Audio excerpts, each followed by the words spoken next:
Hello, I'm Janos Di-Fanteria. Welcome to Janos Di-Fanteria Reads.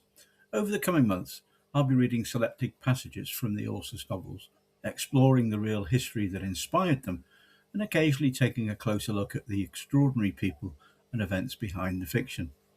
Everything you will hear is rooted in genuine history. My task has never been to rewrite history, but to ask what might exist just beyond the edge of what we already know. Today's reading comes from Book 1 in the Temple of Death. Our story begins during one of the greatest engineering achievements of the First World War, the Messines Ridge, the 7th of June, 1917. The sentinel moved silently. It wasn't stealth, it was an absence. His eyes were black, watchful, and menacing. But they did not search, they registered. Malignance and malice seemed to pour through them as the rain hit him horizontally. A sable, ethereal form against the night, he drifted across the wasteland, his face a bleak serenity. All around him lay the cost of battle, human, engineered, and what remained of the trees, all in disarray. This satisfied him. The sky bellowed its condemnation, the violent thunder a mere adjunct to the already all-engulfing barrage of noise. The rain punished the battered landscape, the spoiled ground disgorging its gory and disembodied secrets. All were ruined and broken, some exposed again to the fetid air by the driving torrent and the blast of shell or flare that illuminated their grim repose, for any who would see them. But none did. This was no man's land. The sentinel paused as it reached a sap trench that jutted out from the British line, a futile limb that pushed their presence in this hell a mere 10 feet closer to the enemy. He could hear the muffled conversation of two soldiers, both keeping their heads below the parapet, terrified by the barrage and the monstrous symbiosis of the shells and the malevolent storm. He paused, not to listen,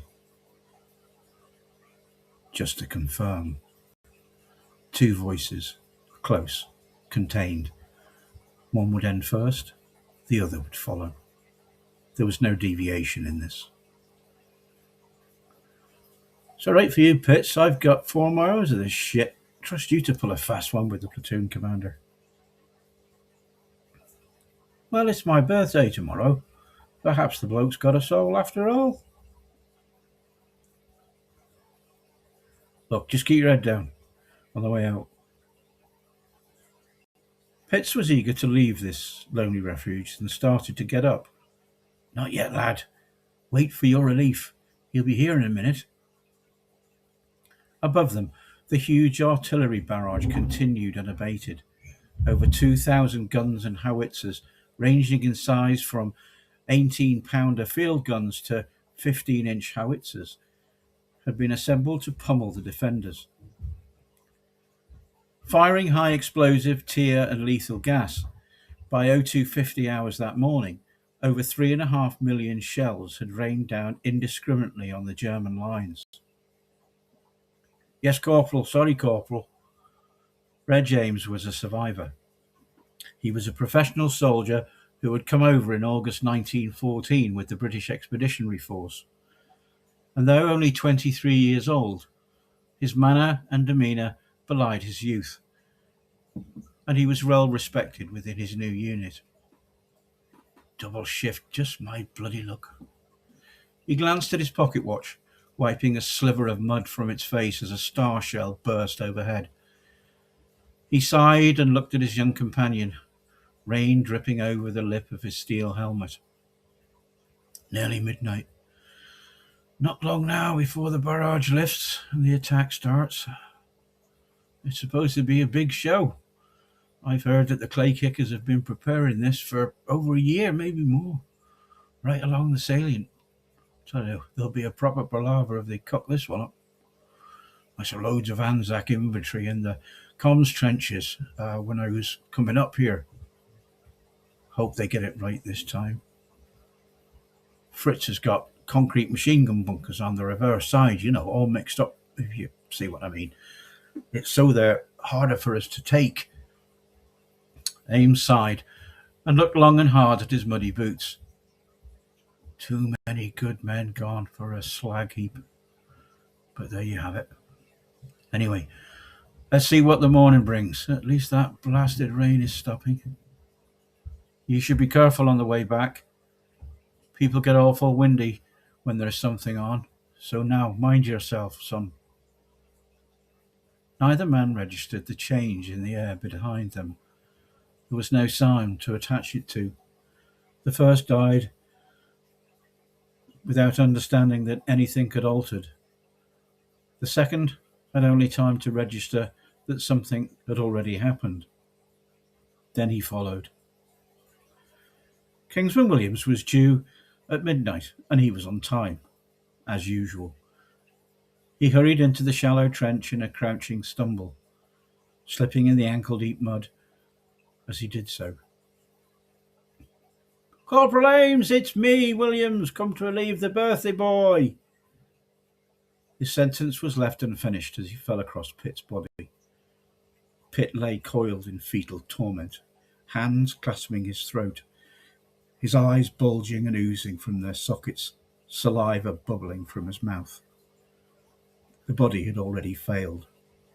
The horror of it had not. The sight and the stench were too much for him, and Williams added his gall to the already unpleasant melange. Later, he would not remember entering the trench. Everything before that collapsed into noise. He fumbled for his gas hood and ran back screaming to his section trench. It was the 7th of June 1917, and the last few hours of meticulous and hazardous preparation for General Plumer's plan had now reached the point of no return. The hour before dawn, at 10 minutes after 3 in the morning, would herald the brutally magnificent attack on the Messines Ridge, not far from Ypres, itself already grimly established in military and public history. What you've just heard is fictional. Everything surrounding it is not. The attack at Messines Ridge followed nearly 2 years of preparation beneath the ground. While soldiers fought in the trenches above, thousands of Royal Engineer tunnellers and civilian miners worked silently through the blue clay beneath Flanders. Their enemy was doing exactly the same thing. Sometimes the opposing tunnels passed with only a few feet of one another. Neither side could afford to make a sound. That silence became another battlefield.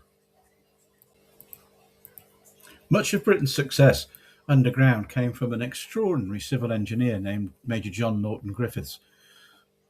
Before the war, he built sewers. When war arrived, he realised the same techniques could be used beneath the trenches. His miners developed a remarkable method known as clay kicking. Lying almost flat on their backs, they used the strength of their legs instead of their arms to cut silently through the heavy clay beneath Flanders. The result was astonishing. British tunnellers could advance nearly 30 feet per day. Their German counterparts managed barely a quarter of that. For nearly 2 years, they dug in darkness. Every foot gained brought them closer to the enemy.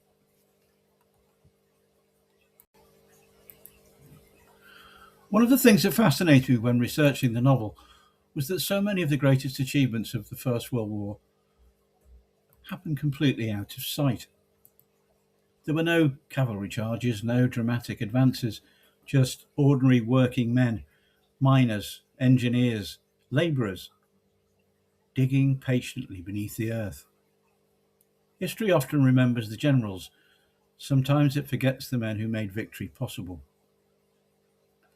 And here's a question for you. Imagine spending 2 years underground. No daylight, very little room to stand, knowing that somewhere beyond the clay another group of men are digging towards you. Could you have done it?